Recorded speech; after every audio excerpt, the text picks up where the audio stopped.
Yo crew, so we're back with a new one. As you can see behind me, we got something weird.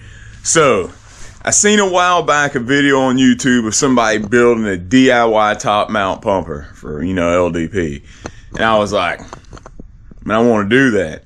And when I got into it, I ended up doing a whole bunch of stuff, changing some stuff, and this is basically my own spin on it. Alright, let's check it out. This is a switchboard. I ended up with...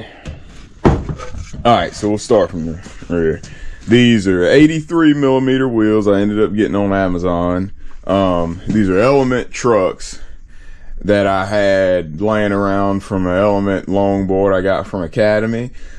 These Element trucks are not a good place to start because I ended up having to shim the truck, the actual pivot cup bushing, because the stock pivot cup bushing, after one really ride, it just destroyed it because it had just a hair of slop in it to begin with, and just pumping and doing all that really accentuated that and just ate the bushings alive on it, the pivot cup bushing.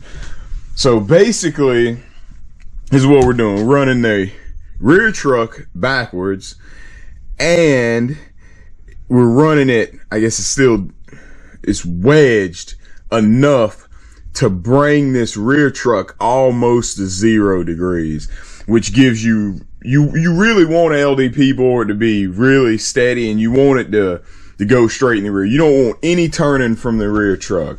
This front truck is really what caused me a ton of problems. I ended up originally having this same truck running these hangers on it.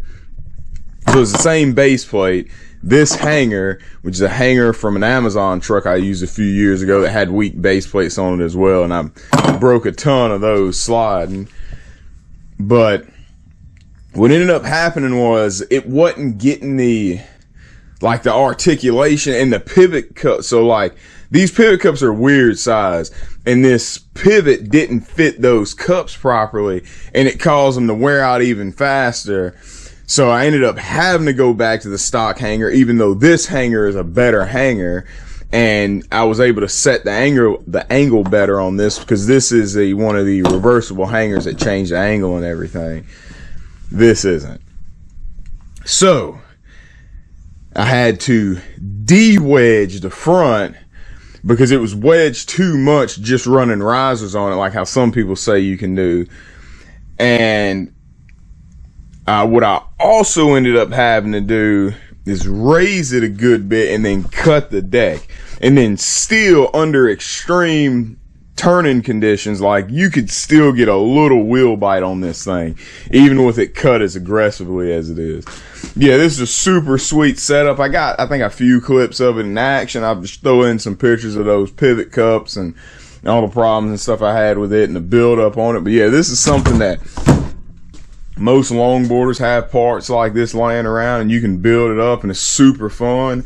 And believe it or not, this is a board that I think you can, with these wheels on it, in this setup, you can pump it at 10 miles an hour.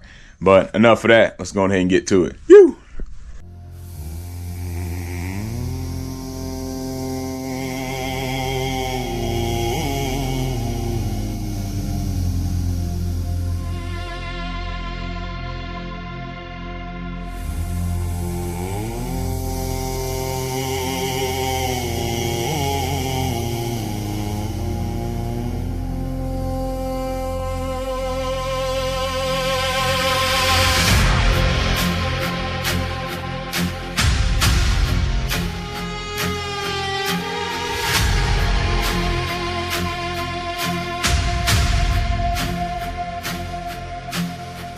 Lay thick like a cloak.